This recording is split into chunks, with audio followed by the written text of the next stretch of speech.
Good evening, gang. Welcome back. It's In the Know, brought to you by The Racing Post. My name's Ross Brierley. We've had a month off, but we are back for more classic action. A double header, Epsom on Friday, Epsom on Saturday, Oaks and Derby. And will it be a double header for the boys in blue as well? What a result it would be to win the 2,000 and 1,000 guineas and then come back and win the Oaks and the Derby with the same horses. That would be something indeed. But if they were hoping for a light work of it, or a small field in the big race on Saturday, or not many challenges on the Friday, well, they haven't got that.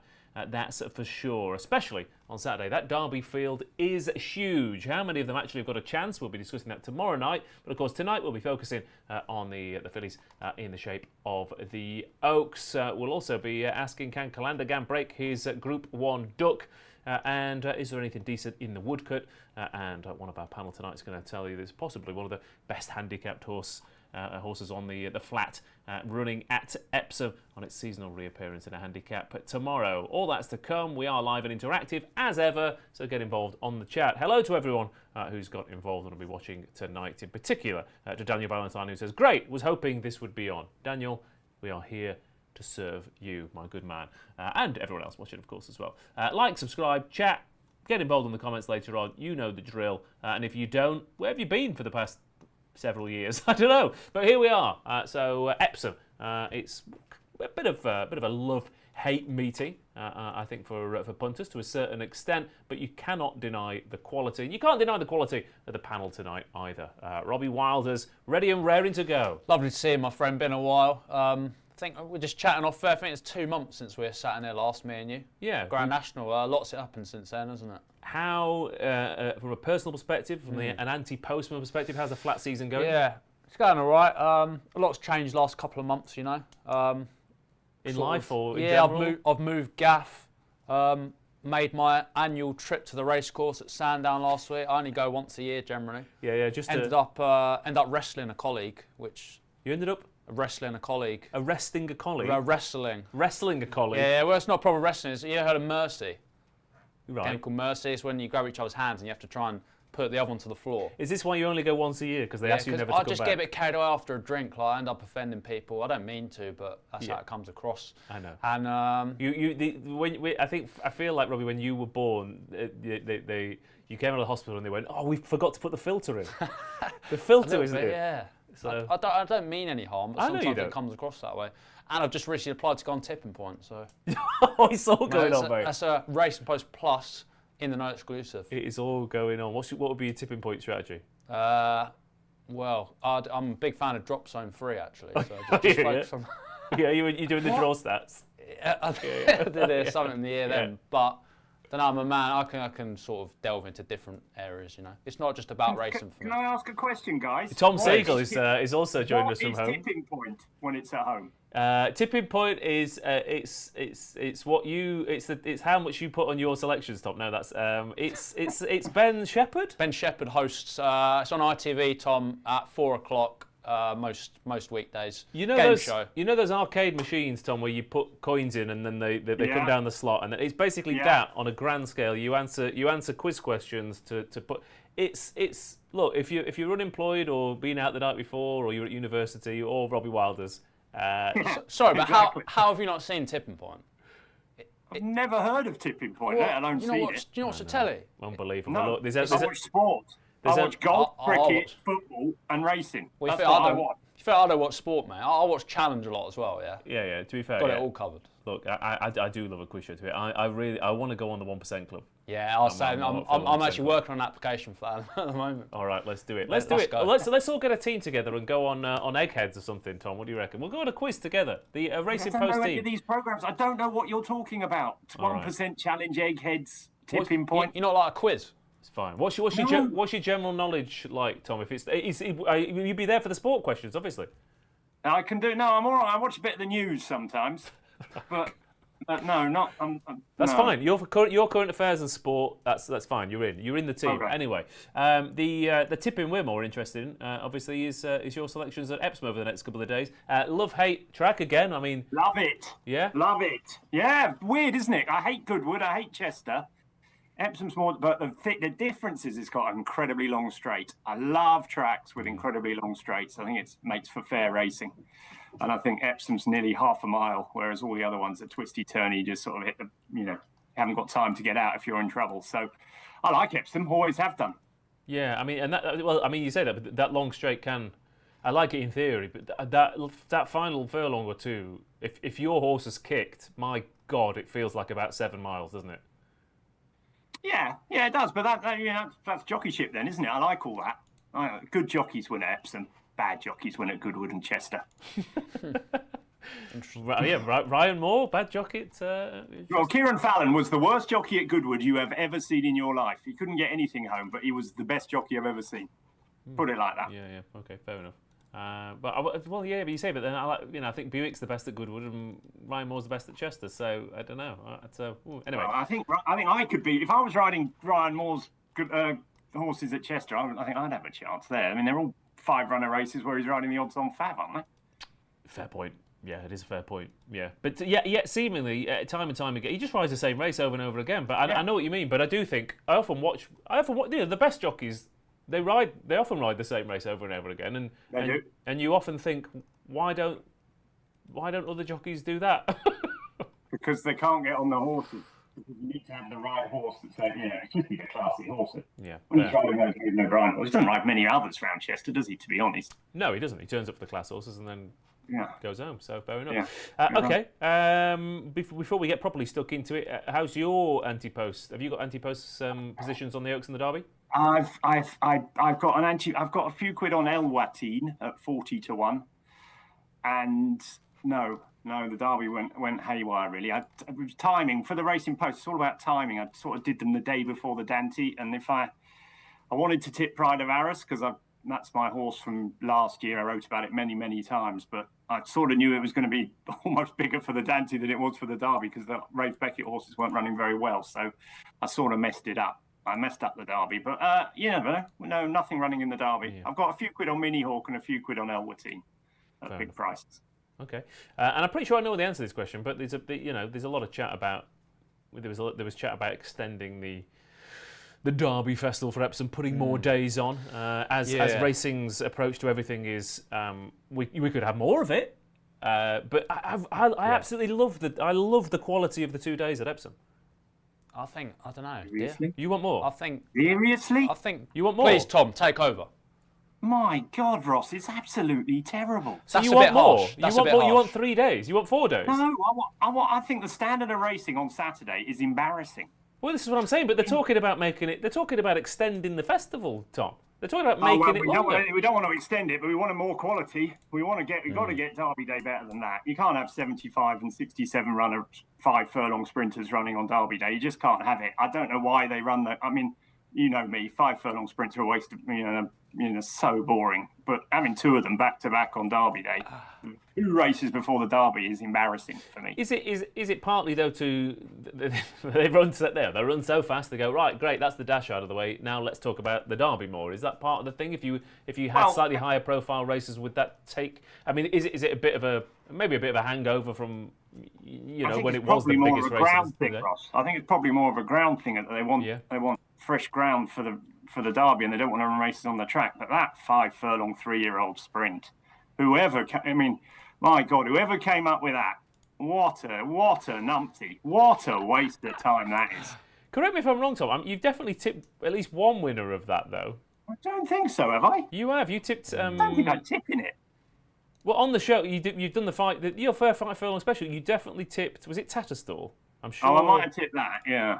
Because your approach to these races is, he didn't believe in the tip, though, did he? He didn't believe in the tip. It was a tip given out. Well said, Robbie. It was a tip given out on false pretences. Yeah, but this is when Tom's good is when he goes, I don't know, but this horse stood out, and then it's like it's that first thought, best thought a lot of the time. I think. You're saying maybe Tom should work less and just sort of go with his gut instinct. He should just sit down, look at the car for 60 seconds, and go off. I think that ran well last time. That's well handicapped. Right. I will be doing in those 5 furlong sprints. It'll make you stop working so much, mate. That's for sure. There you go. True. Well, they're saying put 2 Saturdays and then a Wednesday as well. Unusual, isn't it? 2 Saturdays and a Wednesday. What? This Epsom proposal. So the Oaks on the first Saturday, Derby on the second Saturday. Do you not? Was that the full proposal? Yeah, that's the proposal, and then Right. another one on Wednesday. Right, okay. I thought that was a bit, because the Derby used to be on a Wednesday back in the day, didn't it? Right, I see, yeah. See, that's where they went wrong, Ross. That's where they went wrong. The Derby on a Wednesday was absolute goldmine for racing fans, and now it's not, because everyone went. I mean, there were, a 250,000 people went to the Derby back in the day. Now you get lucky to get 20,000. It is a shame. It was racing's day. I don't care what anyone says. Is that you get more people going? That's rubbish. No one goes now. They used to go because it was you get the day off and you'd go on a Wednesday. It was absolute joyous having the Derby on a Wednesday. It was Derby Day. Yeah. The whole of the country stopped for Derby Day. Now they're moving it in case there's an England football match. They have to run it in half time if England are playing Jamaica in a friendly or something. It's rubbish. It's rubbish. It should be, it's like Grand National Day. Okay, that's on a Saturday, but it is Grand National Day. It used to be Derby Day. Well, on a Wednesday. but also love it back. And it's different for Grand National Day. It's slightly different. I mean, because I also think a Saturday in June as well. It's like once you get sort of May, June, July, August. People have weddings and family holidays and all sorts of stuff. Grand National, fine, it's perfect for the Saturday. Yeah. But I do think you could make you could make a slightly more an earlier in the week feel for Epsom and get people going in the sunshine. Yeah, I reckon what happened, it became a slave to TV ratings, and so people would go and not watch. You couldn't watch it if you were at work or at school or whatever on a Wednesday afternoon unless you went. You probably didn't see it, so maybe it became a slave to the TV ratings. But whatever, it was fantastic on a Wednesday. I used to get really excited, and because it was just a day for racing. That is true. We'll crack on in a second, but I would also say you possibly. Maybe you got more excited because you were also younger and more excited in general.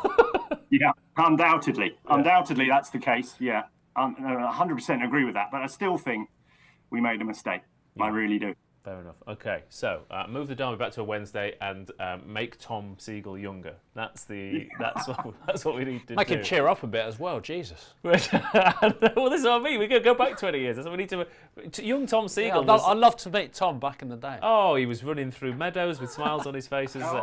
Having jugs of Pimm's, who knows? Anyway, look, we're going to get through Oaks Day in just a second after this.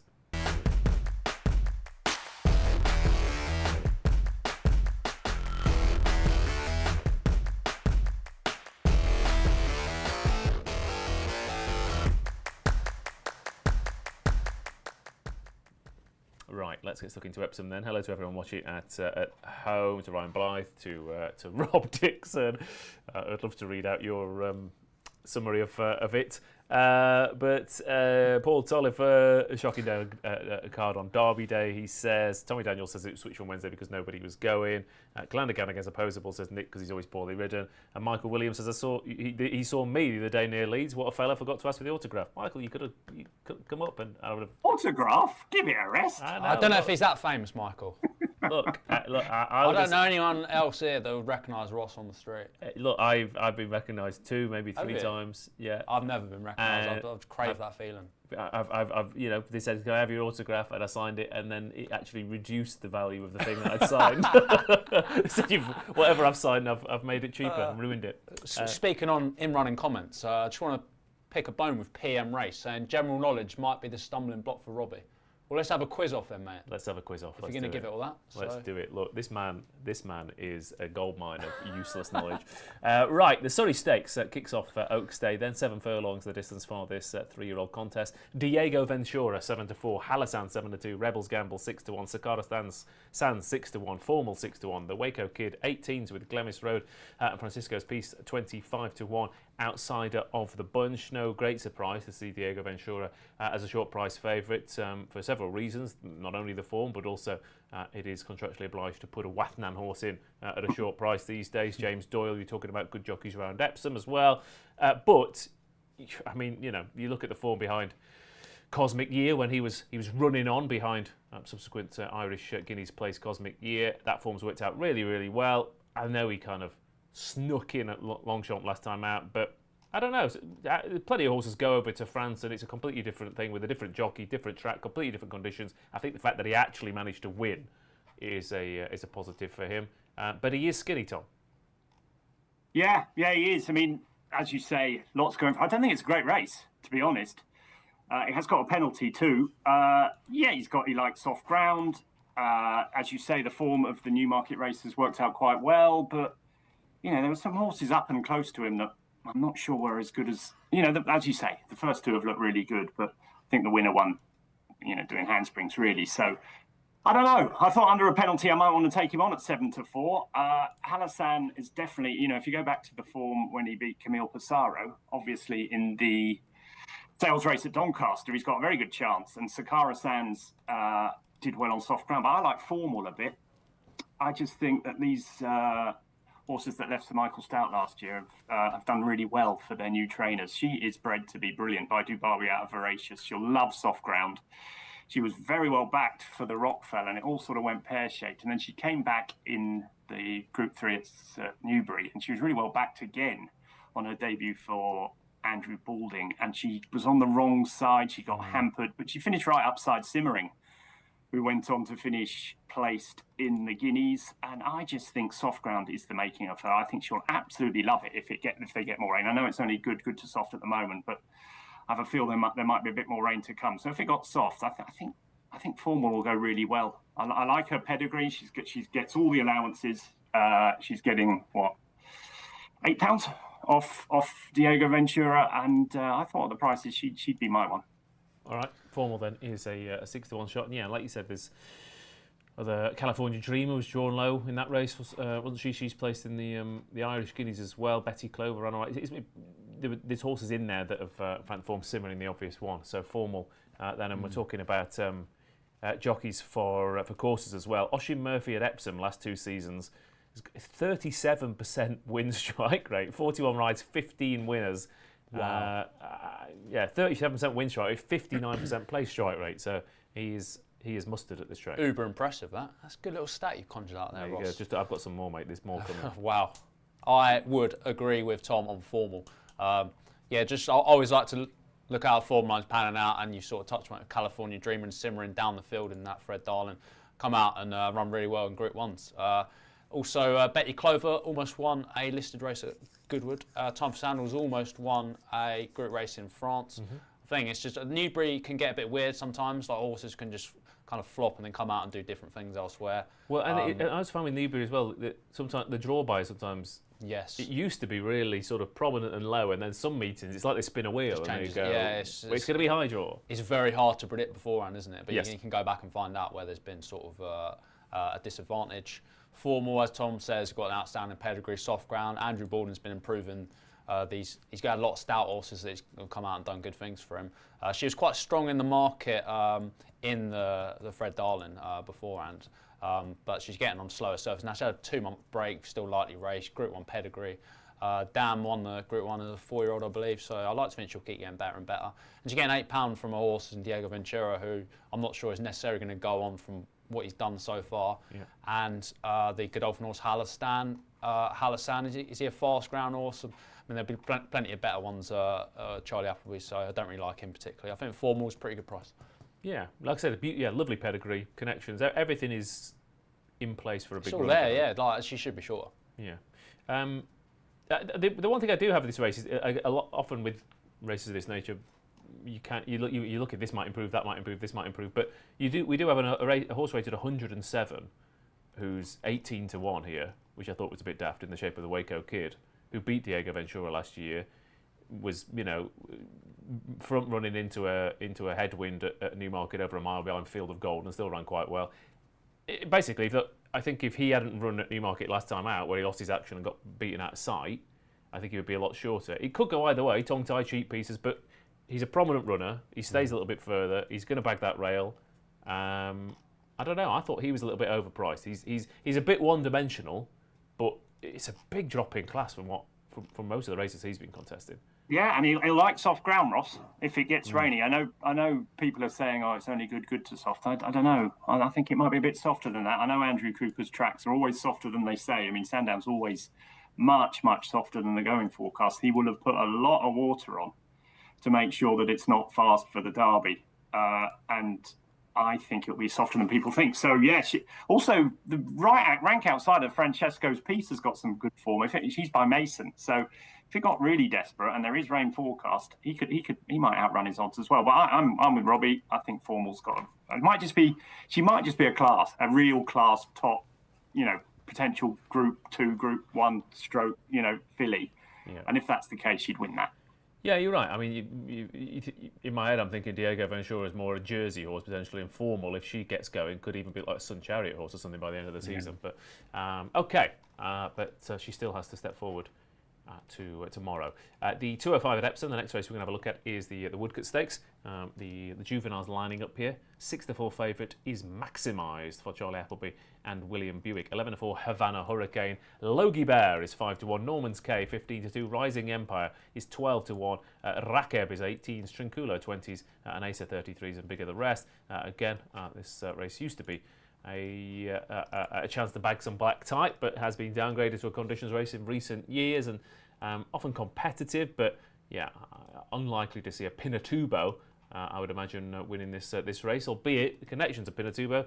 Have the favourite here, Maximised, who won impressively at Haydock. It's a weird one. He seemed to win it sort of without coming out of second or third gear, but at the same time, everything seemed to go right for him. He's one of those horses, I know there's loads more to come, but everyone, it's always baked into the price. It is, yeah. No one expected that either first time out because the other happy runner was odds on. Yeah. So it caught him by surprise. Time was nothing special. It was quite a fair bit worse than the 0-68 handicap on that card over the same trip. Obviously won it easily. I just don't really like taking short prices in these juvenile races. It's one of those ones you don't want to bet. If he won, you go, well, of course. You go, fair enough. Let's just move on. Yeah. But it's just not worth taking the risk at those odds, I don't think. No, fair enough. Havana Hurricane was very impressive first time out. I'd certainly rather back him than the favourite. But I might give Logie Bear another. I know Logie Bear was 2 lengths behind Havana Hurricane when they met at Goodwood, but he's a May foal. I don't know if you pay much into foaling, quite a late foal. Havana is a March foal. Sorry, my throat's a bit. I'm not sounding myself. That's all right. Take a sip of water. I will, yeah, cheers. Logie Bear has come out and won impressively since for a step up to 6 furlongs. And I think just being experienced in these kind of races can kind of help. I think he's a fair each way play at kind of double the odds. Yeah. You have a sip and I'll cheers, mate. I'll Continue. That's all right. Teamwork, innit? 5-1 Logie Bear, who, yeah, like you said, I mean, he was the big eye catcher at Leicester. He still looked clueless at Goodwood. Again, it's a Hannon horse Hannon juvenile front running at Newmarket with experience. So there was that in the back of my mind. It's sort of a cross next to him in terms of he's used that experience to good stead, but he just kept going and going and going and going, which will suit him here. Yeah, absolutely. Yeah, and if you run well at Goodwood, that can translate well to Epsom, can't it, as well? Kind of this downhill configuration. So I think it'll be in the frame certainly. Yeah. Because, yeah, again, I mean, since it has been downgraded, it feels like a lot of horses in the Woodcote Tom are connections thinking, well, we could go for that. That's in a couple of weeks. It's not necessarily, it doesn't feel like a target race as much as it might have been in the past. Yeah, maybe not. I want to know how much you can win on tipping point, Robbie. What's the maximum you can win? 10 bags, mate. 10 bags. But, 10 bags. Well, that would get you not very much a Maximised, would it? Because he cost 720,000 at the Breeze Up sale. So I don't think Godolphin are going to worry if you win tipping point, Rob. It'll get you a Havana Hurricane, though, won't it? Yeah, it might get you a Havana Hurricane for sure. Don't know. It was weird, Maximised, wasn't it? Because all the talk about it was beforehand, and then William Buick got on something else, and he drifted out to 11-2. But I thought it was quite impressive. He's by Memas, isn't he? I think is he by Memas? He is. Yeah. And out of a pivotal mare, so I think he'll like the ground. I don't have any problem with him on the ground. I was massively impressed with Havana Hurricane on his debut. Eve Johnson Horton won this race with bobsleigh not long ago, and he does very well with her 2-year-olds. She's a really, really good trainer. I know Paul Keels' his favourite trainer, roughly. I think all week I had 2 horses earmarked for this meeting. I will come on to the other one later on, but Havana Hurricane was one of them. He was 8 or 9 to 1, and now 11 to 4, which I think is about right. against a Godolphin one, and I get what Robbie's saying about Logie Bear. The time of his last race was pretty good. He's Cody Bear out of another pivotal mare, so I think he'd like the ground. I think he's the Hannon best of the Hannons for sure. So I get your each way play with them. I'd like Havana Hurricane to win. Just I'm slightly worried about stall 1 because they took their time with him the other day, and it's just tricky from stall 1. It's the best draw if you can get a run on top of it. This race, they tend to go really fast, and they all sort of concertina down on that rail. And if that's the case, he's going to need a little bit of luck, or he'll have to come around the field. It's possible. It's been done plenty of times before. But if he gives Maximised and Logie Bear first run, it might not be that easy. So I hope Havana Hurricane wins. I would have been very keen on him earlier in the week at whatever price he was. 11-4 is probably about right now. Yes, it's a funny one, isn't it? Because it doesn't. Like I said, the more I go down this race, it doesn't look like I don't think it's a very good race. So, but that can go either way, can't it, Tom? It can either mean that Havana Hurricane will get it easy because half the field aren't good enough to keep up, or it might be one of those 2-year-old races where the bad horses go off so quick that it becomes a chaotic mess early on, and Havana Hurricane, because he's quite a big lad, isn't he, as well? If I was watching that Goodwood. Oh, he's nice. Back. He's nice. I really liked him at Goodwood. I really liked him. I thought the way he hit the line was really impressive. I did a trackers piece on him being one of the best 2-year-olds I'd seen at the time, and I still think he could be. But just tricky Epsom, maybe soft ground, trap 1. Don't know. 11-4 seems about right to me. Yeah. It's one of those. Again, it's one of those ones. After a couple of furlongs, you'll be thinking, okay, he's in a lovely position. That's gonna suit him or not. But hard to disagree with how impressive he was. Havana Hurricane, an impressive winner at Goodwood, says Paul Tolliver. Trainer has a good record in the race. Bishop Rise, of course, will be very hard to beat. Let's have a look at the old Charlie Bishop stats. What we got actually? Not many in the only 10 rides in the past 2 seasons, but 1 win and a place. So yeah, not too many in there. I'm just having a look at the other stuff. Rob Hornby. On too darn good. He's got good stats at the track.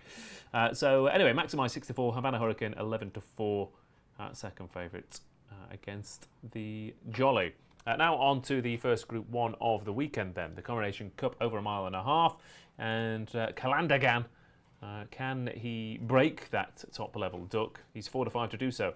Jan Bruegel is 7-2, Giavoletto 11-2, Ancient Wisdom 16-1, You Got to Me 16-1, Bellum Justin 25's continuous 66-1, outsider of the bunch then here, and Calandagan hoping to do what Defoe, Piledrive and Hookham have all done and win their first Group 1 in the Coronation Cup. He is 4-5 to do so. He's the best horse in the race, Tom. He looked a monster when he won at Royal Ascot. The problem is, though, of course, he's up against, 3 horses who've already won Group 1s. And again, it's going to be track position, isn't it? Because there's a possibility, the way he runs, when he gets beat, he looks like the best horse in the race, but he keeps getting beat and looking like the best horse in the race. Will that continue on Friday, or do you think he's just too good for these? Well, it's a tricky one for the Ballydoyle boys, I think, this. Because they're going to want to go fast. They've obviously got a pacemaker in, and Jan Bruegel, won the St. Ledger, so they're going to go quick. But I think that's exactly what Calandagan wants. I think he gets beaten when they muck about. I think the twice when he ran at Ascot and when he won at York, they went hard, and he could, he finishes well. So it's a tricky one for them. I think he's the best horse in the race. I really do, and I think he'll win because I think the ground will suit him. He's by Glen Eagles, playing a very good record on soft ground. Yeah, it's just a tricky one. You could just see them mucking about with the pace a bit, maybe not going as hard as you think, and Jan Bruegel sort of sitting second and kicking down the hill and trying to get away from them.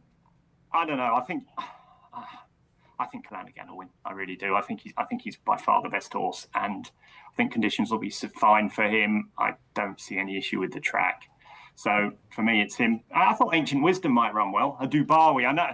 These people who talk about Dubawi and Epsom, it drives me mad. He's won the, Gaiath's won the Coronation Cup, Postpones won the Coronation Cup.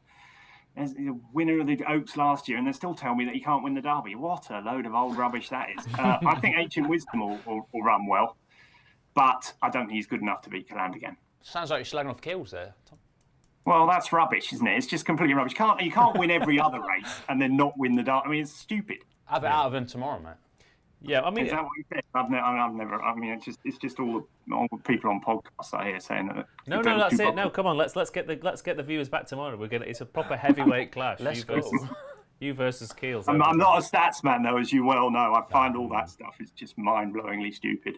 Well, I think that for me it depends. Again, I like the stats because they, but in a sense of I'm trying to tell a story from them rather than locking into them. You know, Ocean Murphy, it's not. Oh. Yeah, but I agree with you. I agree. I'm not having. What I'm saying is that last year, Dubai can't win. He has the first and second in the Oaks, and now they can't win. You know what I mean? It's just nonsense. Yeah, absolutely. And it's and you know the old box one in the derbies, but suddenly it's the best draw of the past few seasons. So, but anyway, Calandagan is 4-5. I mean, from a purist point of view, given how some of the races he's been running in, and the way he's been finishing, you want to see him career away. But there is just, you know, the way this race was won last year on Luxembourg and you know, some of those, we were talking about Chester, some of those small field 5, 6, 7 runners in these kind of middle distance races can be fiddly. They can, yeah, and that would potentially hamper Calandagan, who I agree with Tom, and presumably you agree with me, that he's the best horse on the race, isn't he? Oh, comfortably. He's got by far the best form. Jan Bruegel, I don't know if he didn't look in love with Goodwood last year, and he looked like he wasn't really putting it in at the Curragh last time. I don't really like him, to be honest. Do you want another stat, though, before we move on? Aidan's Class 1 horses coming back off a break this season, running in Class 1 races. 10 from 43, 23% strike rate. Second start, 10 from 24, 41% strike rate. And then they're 8 from 13 if they're in by Ryan Moore. So the only thing for him is... Not bad. Whether he was putting it in or not last time out, they're all coming on for the run. That is true, yeah. I mean, you're going to see a better performance, so he'll be better again over a mile 4, but I just don't think he has the class of Calandagan. I actually fear Giavolotto more. I was reading his trainer's worried about the surface. I won't be too worried about that. It'll be similar to when he was really impressive at Newmarket, when he beat Arrest last season. I think he's a Group 1 winner of a top-class race abroad. Jan Bruegel, I know he's a St. Ledger. I don't think his form's as good as Giavolotto, so I'd fear him most. Could get tactical, as you say, but it's the Ballydor horses, like Tom mentioned, it's going to help them having a strong pace because they stay further continuous and Jan Bruegel. So I just can see this playing in Calandagan's lap. Yeah, I mean, there is a possibility. You say small field, they're not going to go quick, but they might do because continuous, ancient wisdom. You know, Jan Bruegel's not going to be too far away. So you got Tamise gone on from the front as well before. Yeah, that is true. She's a funny one because obviously, I mean, you're talking about, you know, you'd have to win a lot of tipping points to buy her. That's strange for sure. Purchase from Kia, that arguably. Well, I mean, it's a breeding horse. Yeah, purchase, isn't it? I would imagine. It's big money though, big money. Just the 4.8 million. Yeah, tis a lot. That it is a lot. I think you'll have to go on Tipping Point and Eggheads or whatever you said. Did you get money for Eggheads? Yeah. I've never got into Eggheads, to be honest.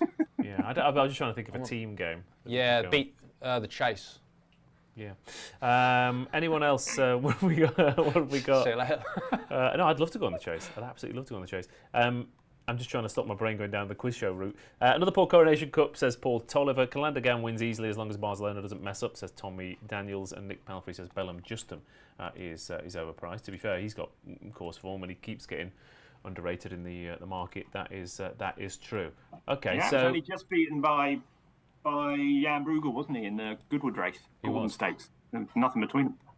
Yeah, and apart from, obviously, you know, he ran all right in the Derby, didn't he, last year? And this is, I was going to say it's no Derby, but actually, you know, it's probably just as good. But just to remind us, so how are you playing the Coronation Cup, Tom? Well, I'm not. I won't be playing it, but I'll be watching, hoping Calandagan wins easily. And Robbie? Yeah, I won't be playing, but I'll be looking for the same outcome. He deserves it, didn't he? He's done plenty. He should have won one by now. Yeah, he does. But again, I mean, the purist says, "Go on, Calandagan, lad." Yeah. The punter says, 4 to 5, 7 runners. So it's the punter here doesn't really want to take him on, even though I could see Giavolotto giving him a scare. Okay. Fair enough. Right, let's move on then. 3:15 at Epsom. 10 furlong handicap. Defiance 7-2 favourite here. Mutawid is 4-1 with Botanical. 11-1 Half Secret. Akacheta is 11-1. Ekaril Sukat is 12-1 with Rathgar and Ashariba, and then bigger prices the rest here for this 13 runner handicap. 10 furlongs rattling around Epsom. and looks a wide open race. Anything could win this, or could it, Robbie Wilder? There's only one winner here, mate. Defiance. Defiance, Move which is on. I I'm feel, Defiance in that opinion. I was going to say I feel that's I've a nicked word that one you off know. you, haven't I? No, this is because you've put this up in your column this week. In your I thought it was a Rick at the start of the week. Roger Varin, you could say, he's won 3 of the last 10 run-ins with the only 3 run-ins he's had. Is that a useful stat? I don't know. I love it. I absolutely love that stat. Yeah. But this horse, I just feel like he would have been aimed at it because he's got really good course form from the Blue Ribbon Trial. It was Bellum Justum, and who's the other? Another Coolmore horse. What was his name? Let me just open it up. Chief Little Rock won a classic Tregallion Stakes after that, I believe. Defiance, it was like a slow run race, and he was last 2 furlongs out, almost won. The other 2 were first and second. He's bitten out. He missed all of the rest of his season after Royal Ascot. Got jarred up on quick ground reportedly, but he's got a bit of rain now, which is good to see. Even on his debut, he beat a lot of good horses at Sandown. They beat Caviar Heights. Well, I mean, the rate is again. I mean, he split horses rate. He said the Chief Little Rock 112 and 108. His novice Caviar Heights and whoever was there off the top of my head, they're rated 100. That was Deer a Mile, Group 1 winner. Yeah, so I mean, it is. And he's been doing it as well in races that haven't been proper end-to-end gallops coming from off the pace. Yeah. Hard to do that at Sandown at times. I mean, but whatever happens, the mark of 99 is insanely exploitable, isn't it? Absolutely, yeah. And he's just facing an inferior calibre of horse here, so he could be thrown in. At the same time, you're not surprised if he blows up because he has done a couple of times before. Yeah. But the fact we're at Epsom, the fact he's got a cut in the ground, the fact that he's fresh because he's run his 2 best races fresh, makes me think that he has every chance of winning this and winning it well. Yeah. 7-2 though again that's probably the price that you're thinking. That's what I thought it should. When it was 10-1 at the start of the week, I thought it's mental. Yeah. Like Mutawid was 7-2, and now I thought they should have been similar. Fair enough. In terms of the market now, I did think Ashuriba was a little bit interesting. David Menuisier had his first winner for a while the other day at Wolverhampton, and his yard had been out of form, but they are notoriously a yard who like cutting the ground, Tom. And the fact that it hasn't rained for 6-8 weeks or whatever, of course they're out of form. They want softer ground. So I did think Ashuriba was interesting, and that horse was on a bit of a roll last season. What did you like? Well, Defiance was the other horse that I said at the start of the week would have been definite but the closer it's got, the less I like it at 7-2. I don't dislike it by any stretch of the imagination, and I think he's probably still the one to beat. But the other 2 at the top of the market are very good horses.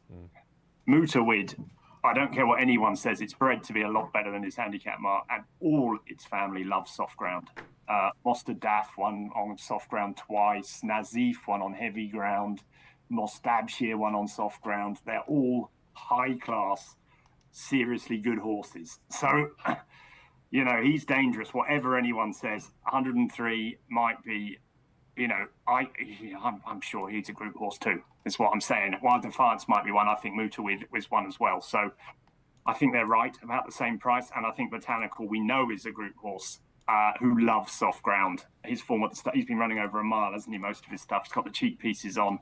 I know the Bowie team fancy him a lot as well. So I think it's a really, really good race. I think the 3 of them are probably a class above David Menuisier's horse. But I get where you're coming from, Ross. Soft ground, in very good record at Epsom. Lots in her favour. And also was interested a little bit in the Irish horse, Akechita, whose trainer came over last, didn't he? Should have won this race. Derry Ladd was incredibly unlucky, wasn't he? Akechita now, but this is a lot better than that. I mean, these 3 at the top are proper group horses, in my opinion. At the start of the week, I was all over, like Robbie was, Defiance at 10-1. 7-2 now, I think, is that about right? I don't know. I mean, it could be a bit messy. If they come up the stand side and he's got to come... The one thing you don't want is them to come up the stand side if you're on Defiance, because no horses win up the middle if they come up the stand rail. They just don't. You get on that rail and it's really hard to come up the middle and win. So that would worry me. So I'd want them to stay down the far side. If they don't, I would... I think Mutawid's really dangerous. all his brothers and sisters love soft ground, and he won so easily last time. But deep down, I hope Defiance win. I've had a few quid on him earlier in the week. As it gets nearer, I'm getting less confident. Yeah. Okay. Defiance 7-2. Utawi 4-1, then Botanical 4-1. Not a great deal else on the chat in terms of selections for this, apart from Darren Ewan, who says, I like the look of Mutawid. And John O'Flaherty says, why can't they do the big races first and the dross afterwards? Because John, then you'd switch off halfway through, wouldn't you? So if you didn't like the ones we were talking about, of course it's much easier to just go through it chronological order. There you go. There's your question answered. You didn't think I'd read that out, did you? But here we are. Anyway, it's not Dross. Anyway, it's Dr. Ross to you. I'll have some respect. Right, the Oaks then, the big race on Friday for the fillies, and Desert Flower is 13-8 to follow up that Guineas win and keep the winning run going. Whirl is very popular in the market and is 9-2. MINNIE HAUK 5-1. Revoir is 9-1 with Giselle. 11-1 El Watine 16-1. We Might Take the Long Way. Kill and Queen is 25-1, and the outsider is Go Boots then here in Desert Flower, who just keeps on doing it since that impressive debut win and wins at the back end of the season in the Fillies Mile et al. As well, and then coming back with that win in the 1,000 Guineas, where she was given an absolute peach of a ride. I think if you were to look in the dictionary for perfect sectionals, there would just be a link to that race, Tom. She's just a really impressive horse. She does absolutely nothing wrong. Interesting though. I mean, the most interesting thing here, she'll be the first horse since 2014 to win this without experience round a bend. There's a stat for you, Tom. Quite interesting. She's been on straight tracks all the way. She does have to go and do something slightly different tomorrow. Just do a lot different, doesn't she? She's up 4 furlongs in trip, and she's going around the bend, as you quite rightly pointed out. I would not have known that, Ross. But look, what I liked about her at Newmarket was the confidence everyone had in her, and less the performance. The fact that they made the running on her and just took all the chances of her getting beaten out of the equation. I like horses that do that. I like horses that the trainer and the jockey have so much confidence in. They'll say, look, we normally hold her up. It doesn't really matter. We got the best horse. Let's just go and make the run in and win anyway and take all the... I think that was a really good sign for how highly rated and how good she is. The question is, do you want to back her at 13-8 in a race that I would imagine will be run to suit the go hard as they can on in the Ballydoyle horses, because they know if they go slow, she won't. Desert Flower will beat them. So I think she'll stay 10. I mean, I've got into this striding thing and a bit of this stuff because I think that's quite an interesting analytical way to look at horses and how they race. And she doesn't strike the stat. It doesn't strike the sort of the metrics as being a horse that would want a mile and a half. Now, it's all relative, isn't it? If you race me, Ross, over 100 meters, you'd thrash me. Well, I'm partly as well. Because you're racing me. But I also think there's a striding thing as well. Again, does that become less important if it's not as truly run, for example? Yeah, absolutely. Of course it does. Of course it does. If it's not truly run, then and also it's about how good the opposition is. If Desert Flower could be a lot better than anything, she's on form. She's a lot better than anything she's running against. Yeah. So, I used to watch Steve Ovett win 5,000 meters when I was a kid, and he didn't stay 1,500 meters really. That was the limit, but he'd win it because he could go slowly, as slow as he wanted for, you know what I mean, and he could beat inferiors. So it can happen. It can happen that way. So I think she's much the best, but just the way I look at her, I can't back her at 13-8 doing something completely different at the price. I remember very top class filly, which was probably before Robbie was born, called Shadaid, who had won the 1,000 Guineas much easier than Desert Flower won. She was just the same. She'd won all her races, the Marcel Boussac. She'd looked a superstar. She came here, she was 13-8, and she got completely blown out of the water by Jet Ski Lady, who was just a thorough stayer. A thorough stayer. Now, they were both bred to be milers. I think Shadaid, going back in the day, was by Shadid, who was a miler, and Desert Flowers by Night of Thunder, who was a miler. So I can't back her at 13-8. I'd like her to win because I think she's a superstar, but I've got to take her on. I'm interested to see the money for World, because I thought MINNIE. It's interesting that Ryan Moore's. I thought MINNIE HAUK was the more guaranteed stayer of those two. I think World's still got a bit to prove on the stamina front for me. Giselle's got to settle. Elwatine striding makes her out to be a miler, which is a bit worrying for me considering I'm on her. But her pedigree is the best in the race by far. Dubawi out of a mare that was a superstar for me and should have been better than she was. So, but I think the ones I like most, given the conditions, are going to be Revoir, who is just a Rafe Beckett special, isn't he? Who's won this race with horses like her a couple of times, Talent and Look Here, who's related to Revoir actually.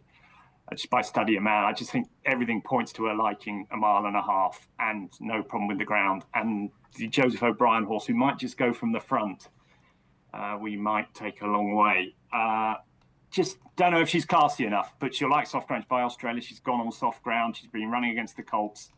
So they'd be my two, given if there's plenty of rain. But I'm sort of hoping Desert Flower sort of beats me up in this race, because I love her. I think she's a superstar filly, and it would be great if we had a 1,000 guineas come on and win the Oaks. I think it's good for the sport, and then she can crack on against the Colts, can't she? That's fun.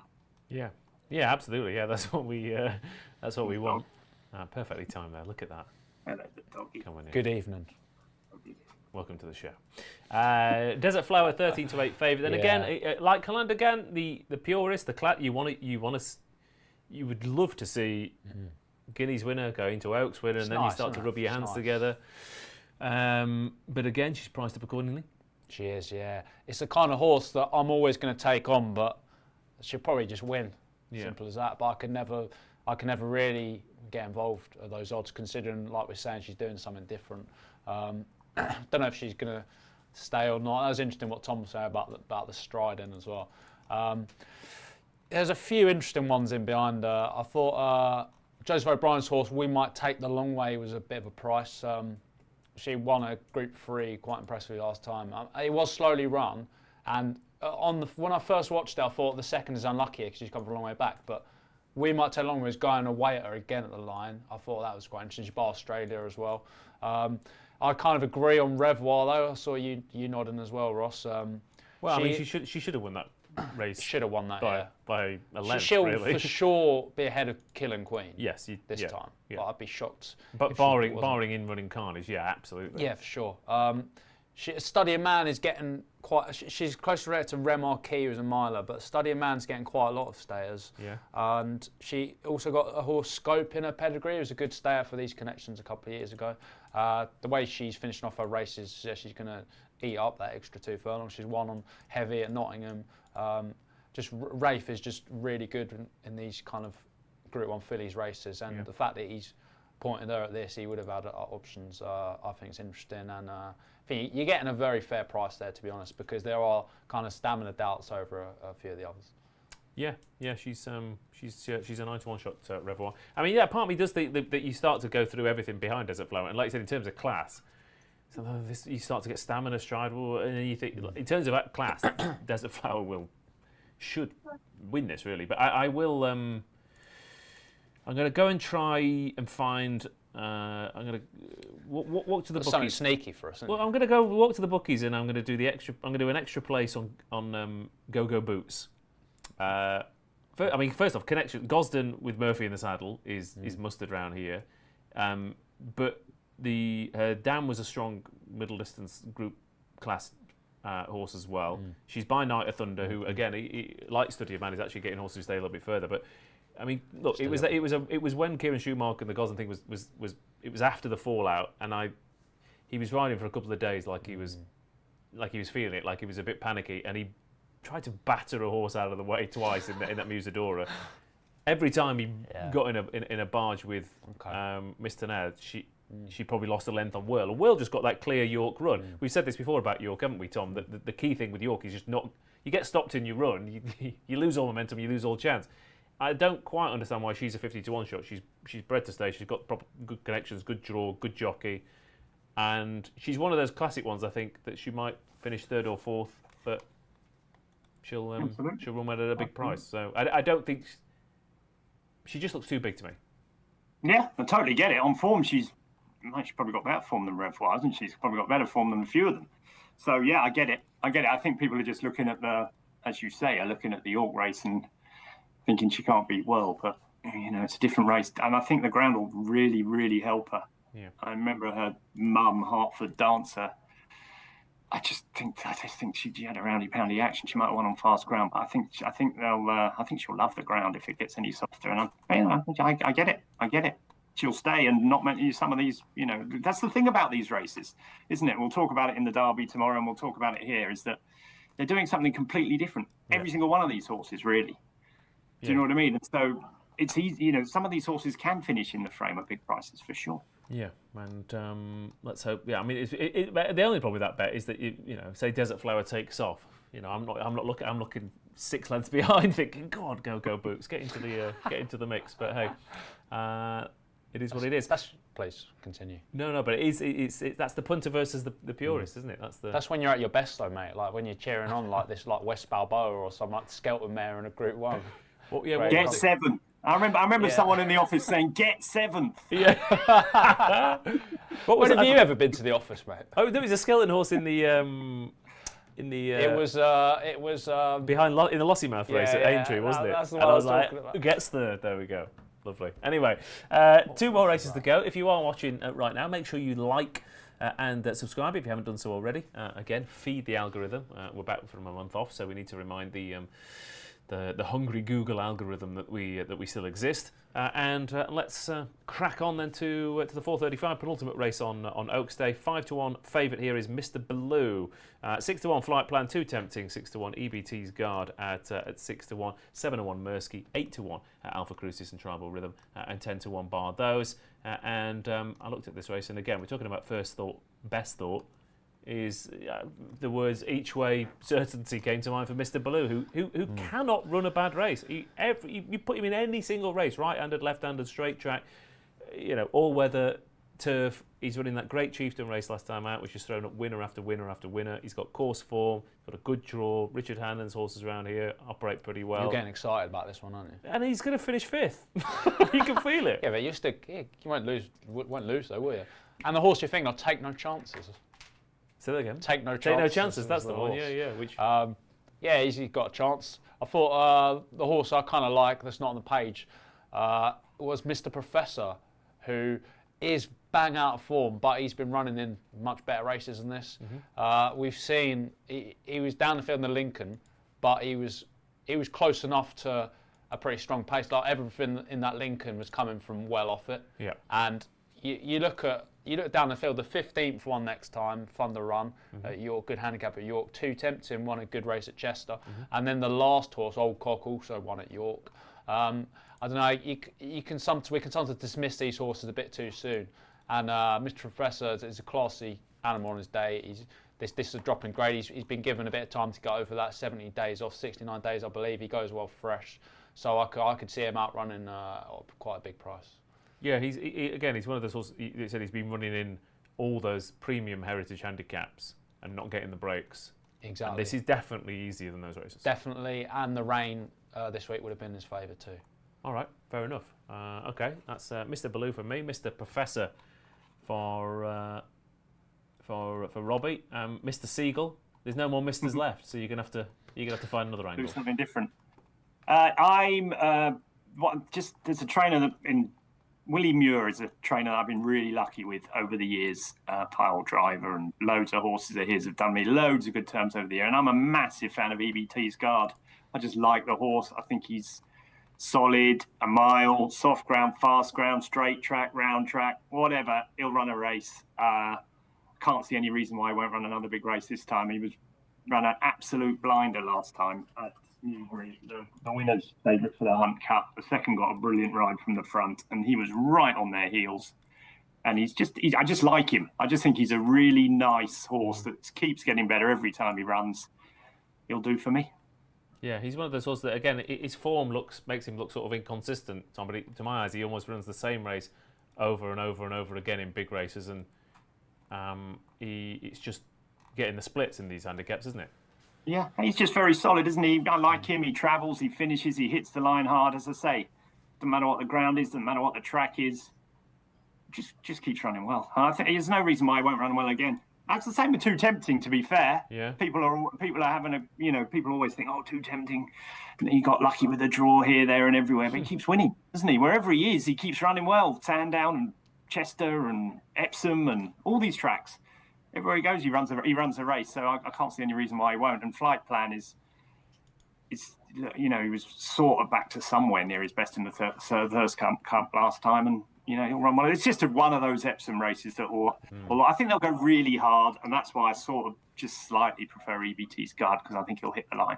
Okay, EBT's Guard then, who finished just behind Boyfriend, who won yesterday at Nottingham. And Too Tempting, by the way, ran in this race at the 2023 meeting off a mark of 79, Tom, and is here off 101. Having won 7 handicaps since, which is pretty good going, isn't it? Yeah, he's a brilliant horse, and he's been. I mean, imagine owning him, Robbie. When you win the tipping point, try and buy a horse like Too Tempting. Yeah. Oh, next time I see you, mate, can you have watched an episode of Tipping Point, please?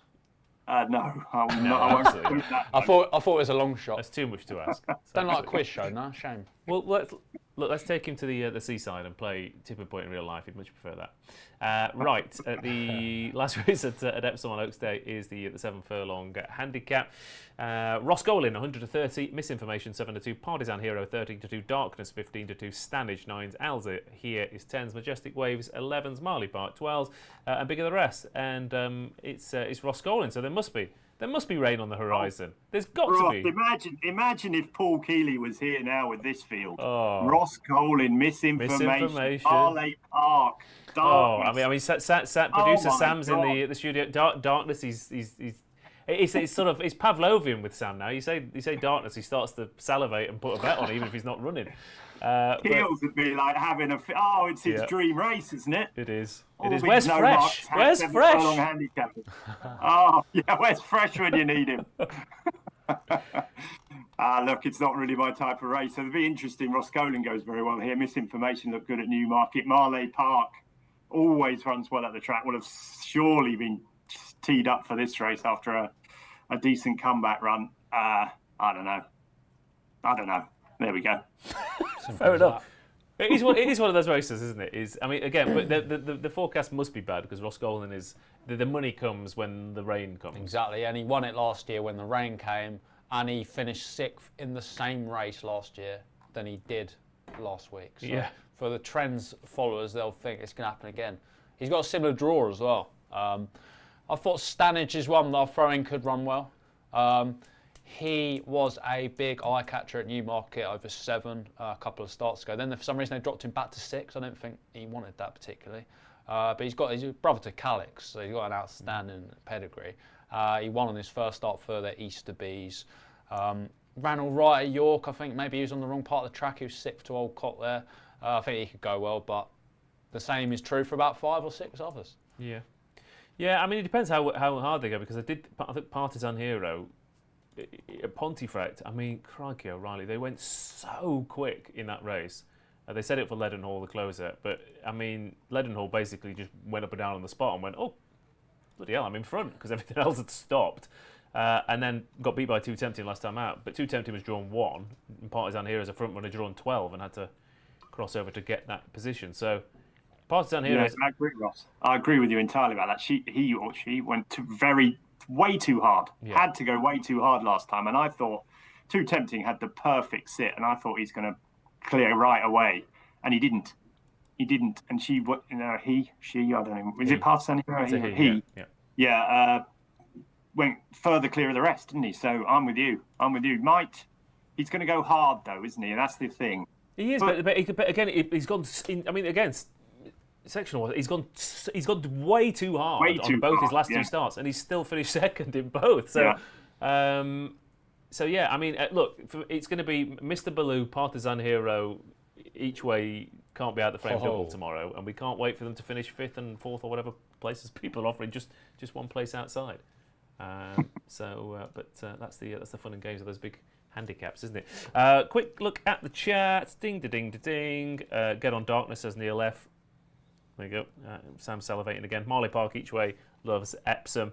And Alpha Cruise is not a bad price at 10s. Loves the soft and loves Goodwood, says Travis. Okay, lovely stuff. Right, we'll get the naps after this.